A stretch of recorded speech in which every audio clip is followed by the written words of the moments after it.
La politización de la educación durante el gobierno peronista.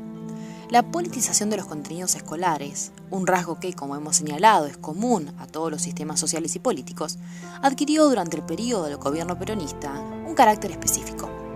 En principio, como ocurrió en casi todos los gobiernos del siglo, el Estado ejerció un control de la educación. Pero, por otro lado, mediante estrategias diversas, sometió a los docentes a presiones para que se adaptaran a sus requerimientos. Entre dichas estrategias puede mencionarse la creación de la Unión de Docentes Argentinos, un sindicato docente, y, en 1954, la promulgación del Estatuto del Docente Argentino del general Perón. Este documento fue muy mal recibido porque, a pesar de que atendía a reclamos históricos, tenía un tono claramente partidario. Otra estrategia consistió en obligar a los docentes a afiliarse al partido. Muchos maestros y profesores se enfrentaron abiertamente con el gobierno y entonces fueron cesanteados. En segundo lugar, el adoctrinamiento político se presentó en las escuelas de una manera más cruda y evidente, mediante la introducción de contenidos directamente partidarios. En los libros de lectura aparecían textos en los que se hablaba de Perón y Evita, se elogiaban sus actos de gobierno, se hacía un encomio de sus personas y se los presentaba como figuras cuasi parentales o héroes del pueblo. Algunos ejemplos de estos libros son Justicialismo, Tiempos Nuevos, Privilegiados, Evita, Patria Justa y Pueblo Feliz. En otros casos, los nombres de Perón y Evita eran utilizados para aprender a deletrear y a escribir. Una de las lecturas escolares obligatorias era La razón de mi vida, de Eva Perón. Entre las rutinas, los rituales y los símbolos introducidos en las escuelas pueden mencionarse los siguientes ejemplos. En las aulas o en las oficinas administrativas de los edificios debía haber fotografías o imágenes de los líderes del partido.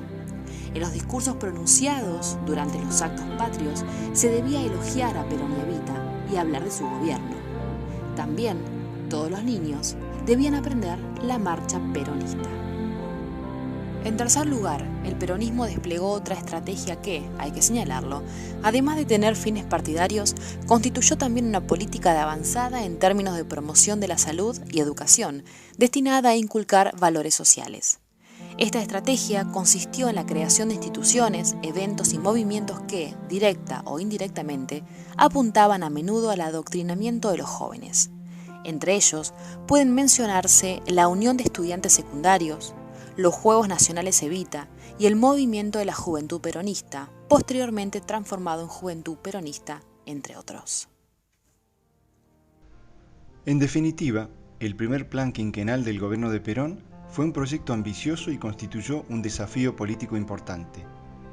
Aunque muchas de las intenciones y objetivos quedaron solamente en los papeles, hizo posible de todos modos una democratización de la educación y de la cultura que no tenía precedentes en la historia argentina. Una crítica importante que se le puede hacer, sin embargo, se refiere a la forma en que el gobierno desarrolló sus políticas, la cual implicó muchas veces una distribución de ideologías que, explícita o implícitamente, se efectuó a través del sistema educativo. Esto fue claramente perceptible en los contenidos ideológicos partidarios que contuvieron tanto el diseño curricular como los textos de lectura de la época peronista, así como las prácticas escolares mismas. Pero también es importante señalar que, aunque suele ponerse en evidencia esta situación solo cuando se habla del peronismo, el conjunto de los gobiernos del período utilizó al sistema educativo para difundir o imponer sus concepciones políticas.